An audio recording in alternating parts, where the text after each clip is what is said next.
বছরের প্রায় সময়ই জলাবদ্ধতায় থাকা যশোরের কেশবপুর অঞ্চলে কৃষি পণ্য উৎপাদন না হওয়ায় অনেকটা কর্মহীন থাকতে হয় তাদের। পরিবারের অসচ্ছলতার পাশাপাশি বাধ্য হয়েই ছেলেমেয়েদের লেখাপড়া বন্ধ রাখতে হয়। তাই সুপারি শিল্পকে ঘিরে এখন ঘুরে দাঁড়ানোর স্বপ্ন তাদের। পুরুষ নয়, গ্রামের 2 সহস্রাধিক নারী সুপারি কেটে পরিবারে এনেছেন সচ্ছলতা। কেশবপুর প্রতিনিধি আশরাফুজ্জামান খানের পাঠানো রিপোর্ট। যশোরের কেশবপুরের ঐতিহ্যবাহী বিল গড়ালিয়ায় কয়েক দশকের জলাবদ্ধতায় এলাকার মানুষের আয়ের প্রধান উৎস কৃষিকাজ বন্ধ হয়ে যায়। পরিবারের পুরুষরা হয়ে পড়েন কর্মহীন, অর্থের অভাবে ছেলে মেয়েদের লেখাপড়া বন্ধ হয়ে যায়। এমন পরিস্থিতিতে সুপারি কাটার কাজ করে সংসারে অভাব অনটন কাটিয়ে অর্থনৈতিক সচ্ছলতা এনেছেন এলাকার নারীরা। মাসে 2-3 হাজার টাকা হয়, এতে আমি স্বামী সহযোগিতা করি, সংসারে উন্নতি হয়, কিছু রাখি। প্রতিদিন 15-16 কেজি সুপারি কাটি, আমি 150 থেকে 160 টাকা পাই। তাতে আমার ছেলে মেয়েরও লেখাপড়া শেখাতে পারি।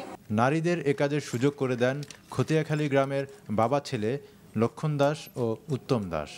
প্রতি কেজি সুপারি কাটার জন্য পারিশ্রমিক দেয়া হয় 10 থেকে 13 টাকা। তাদের সাফল্যে উদ্বুদ্ধ হয়ে এ কাজ শুরু করেছেন পার্শ্ববর্তী 4 গ্রামের অন্তত 20,000 নারী পুরুষ। পড়াশোনার পাশাপাশি আমি সুপারি কুচায়ে টাকা উপার্জন করি।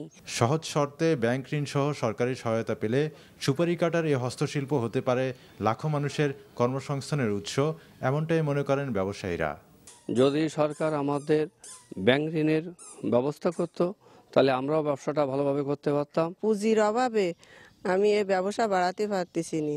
সুপারি কাটা এই শিল্পের কাজে সহজ শর্তে ব্যাংক ঋণ সহ সকল সুযোগ সুবিধা দেওয়ার প্রতিশ্রুতি দিয়েছেন কেশবপুর উপজেলার নির্বাহী কর্মকর্তা।